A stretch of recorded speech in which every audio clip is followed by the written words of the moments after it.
Yamano cyangwa se Uwalizagwira Floriye akurikiranwa ku ibyaha bigera kuri 7. Naho Irene Murindahabi nawe yamaze guteguza abakunzi be cyangwa se abafana biwe yuko azabwira save the date ku itariki 15 z'ukwezi kwa munani. Zigera kuri 2 ndashaka yuko arizo tuvugo cyangwa se arizo tugarukaho aka kanya. Ese saga ya Yamano ni irihe somo ayikuru cyangwa se ni irihe somo yagusigiye? Ese saga ya Irene cyangwa se story ya Irene ni irihe somo wowe ubwawe yagusigiye cyangwa se ni ikihe kintu twayigiraho? Icyo usabwa nta kintu nukuza kureba ino video itangiye kugera igeze ku musozo. Ngiye kubanza ngubwire ese Yamano yafunzwe ku itariki zingahe? Ese Yamano akurikiranweho ibyaha bimeze gute? Gusa icyo ngusaba aka kanya niwe kumva ino video ni ukuri rwose, niba ufite umwanya, niba usenga, niba ujya ufata umwanya nyine ukishyira imbere y'Imana, ni ukuri sengera Yamano. Ikintu cya kabiri usengere famiye yiwe cyangwa se usengere umuryango we. Ikintu cya kabiri, niba uri umubyeyi cyangwa se ukabura umupapa cyangwa se ukabura umama, ukabura umukobwa cyangwa se ukabura umusore, ndagusaba kwicara ugashyira amavi hasi ugasengera urubyiruko rw'u Rwanda cyangwa se abana b'Abanyarwanda. Ndakubwiza uko niba uri umupapa cyangwa se ukabura umama, nyamuneka jya ufata abana bawe ubicaze ubabwire uti rwose nyamuneka kubaka urugo hano hanze ntabwo byoroshye, ni ibintu bigoye, ni ishuri rikomeye cyane, ndetse kandi usabwa kwitonda igihe cyose ugiye guhitamo umuntu muzabana.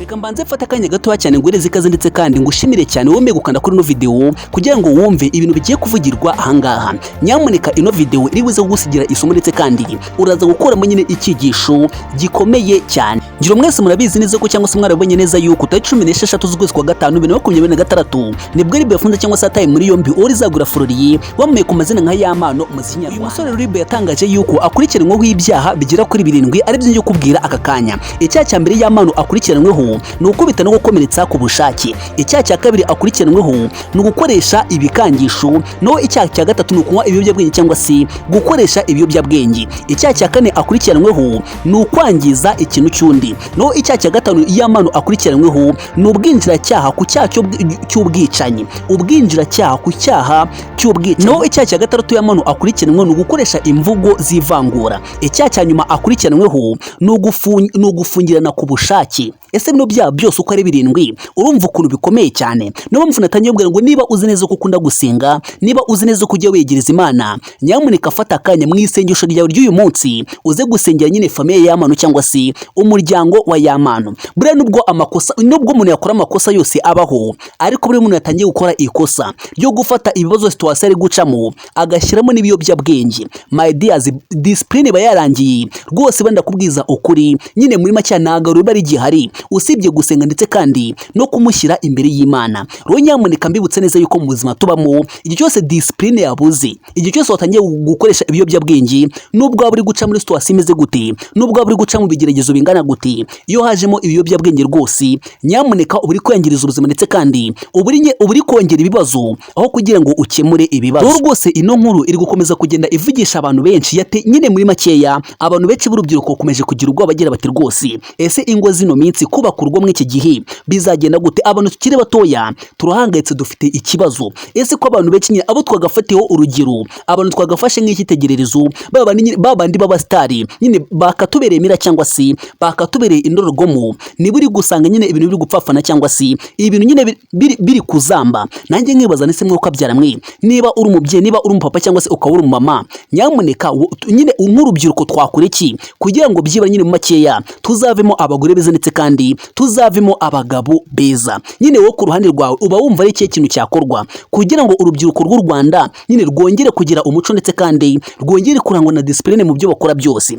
Ngiye ukuntu mbyumva, ukuntu mbitekereza ku ruhande rwanjye, akenshi buriya mu buzima tubamo iyo umuntu yirinze ibiyobyabwenge, nubwo yaba akeneye bingana gute, nubwo yaba afite ibibazo bingana gute, ndamya nashidikanya Imana ishobora kumublesinga cyangwa se ishobora kumugirira neza. Ikindi cya kabiri, iyo umuntu agerageje gushaka iterambere adashakiye mu buryo butari bwiza, ndagwereza nk'urugero rwa hafi, ugasanga umwana w'umukobwa ari gutekereza yuko kubana n'umuntu nyine ufite amafaranga ari bwo buryo bwiza bwo kubaho neza, kubana n'umuntu wiyubatse cyangwa se wamaze kugera ku iterambere ari bwo buryo bwo kubaho neza. Ariko nyine ugasanga yirengagije cyane, ese uyu musore tugiye kubana cyangwa se uyu muntu tugiye kubana afite iyihe mico, afite izihe karagiteri cyangwa se agira discipline, ariyubaha? Ese basi ngewe nitumara kubana azanyubaha anyubahishe? Nyamuneka rwose nyine ikibazo ndi kubona cyane abantu nk'urubyiruko nyine turi kujya kubaka ingo tutabanje gutekereza kabiri. Ngo no gutekereza neza ku ruhande rwawe kuba wabana n'umuntu nyine mukabana nk'umugore n'umugabo, aho ugasanga nyine harimo umutifuza kubyarana n'undi. Ese urumva icyo kintu ni ikibazo gikomeye cyane mwokabyara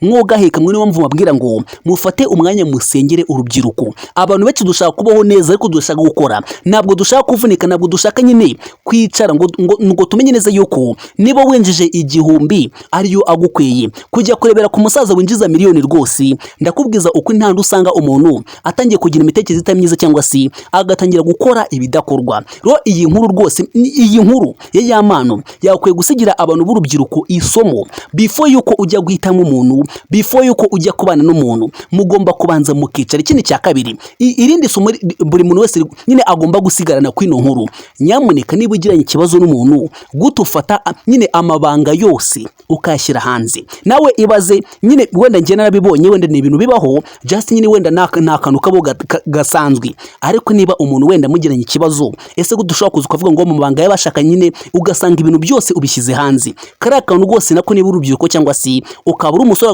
wakagombye gusigarana isomo. Nyine umuntu niba mugiranye ikibazo ntabwo ari byiza kuzana amabanga y'abashakanye kuri rubanda cyangwa se nyine kubishyira hanze ibibazo byose mufitanye. N'ubundi kubivuga nta kintu biri buze gutanga cyangwa se nta kintu byakemura. Wenda nyine advice ikomeye cyane umva twakegera kuri no somo ni advice zigera kuri 2. Before yuko ujya guhita umuntu muzabana, banza utekereze kabiri, ubanze wicare uvuge ngo ese chaka umukobwa cyangwa se umugore ushaka umugabo, cyangwa chaka umugore ushaka kuba umugore. Ibyo bintu byose ugomba kubanza ukabitekereza. Ese umuntu tugiye kubana ubundi achakaho iki? Ufite ikingano, ufite itegeko nyine utegetswe kubanza kwiga ndetse no kumenya ese umuntu tugiye kubana, tugiye gushakana achakaho iki. Hari abakobwa benshi baba bashaka abagabo ako badashaka kuba abagore cyangwa se badashaka kubaka urugo. Ibyo twese turabizi. Ugasanga umukobwa agutagetinzeho wenda ibintu runaka, ugasanga umusore agutagetinzeho nyine afite irari nyine kugira ngo mubane, kugira ngo umumare irari.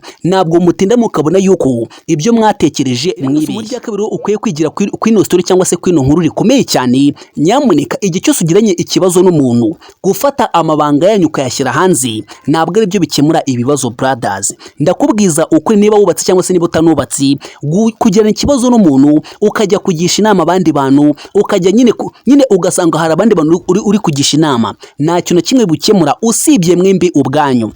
Mwembi ubwanyu ibibazo byanyu byabananiye kubikemura cyangwa se kubicoca mukabikemura. Nta kindi kirenze usibye ubuyobozi, nibwo bwonyine bwabikemura. Iyo rero yari inkuru iri gutrendinga cyane no mu gihugu cyacu cy'u Rwanda. Iyindi nkuru nakubwira iri gutrendinga cyane ni umusore witwa M Empire cyangwa se umwite Irene Murindahabi, aho yatangaje yuko ku itariki 15 z'ukwezi kwa 8 azatangaza save the date yigiye ubukwe bwe bizabera hamwe n'umukunzi we witwa Liliane cyangwa se umudiaspora. Gira mwese mwaramubonye cyangwa se mwese muri kumubona kuri screen zanyu, murabone yuko rwose Irene afite umugore mwiza, umugore nyine umeze neza cyane. Imana izaba blessing ndetse kandi izabaho umugisha mu byo bazakora byose, izabubakire, izabarinde, ibaha amahoro, nyine izabahereze everything. Abantu benshi bari kubaza bati se nyine Irene afite umutima umeze gute? Ari kubona ingo zino minsi ziri gutandukana umunsi ku munsi, ngo ariko wagashyira hanze save the date. Abantu benshi bari kubaza icyo kibazo, nanjye nkababaza ni si Irene uko azubaka urugo rwe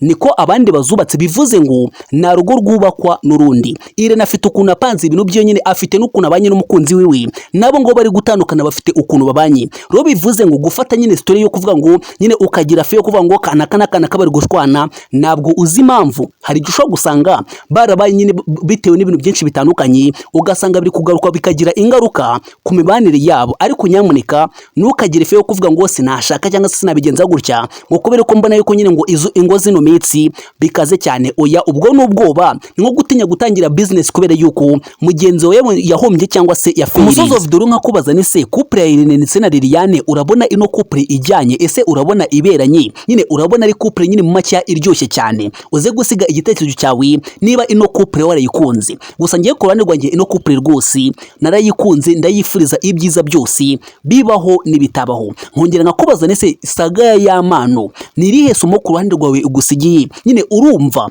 ari cyo kintu nk'urubyiruko twakora kugira ngo byibara nyine dukomeze kugira indangagaciro nziza? Nge nabikubwiye, twirinze kugenda mu kigare, twirinze peer pressure, ikindi cya kabiri tukirinda ibiyobyabwenge, tukirinda nyine tukirinda kubaho nk'abandi. Rwose ndabizi neza yuko urubyiruko twaboneza ndetse kandi tukubaka igihugu cyacu mu mahoro, iterambere rikaganza ndetse kandi rwose tukubaka igihugu cyiza cyane kizira urubyiruko rwangiritse cyangwa se kizira urubyiruko nyine runywa resi.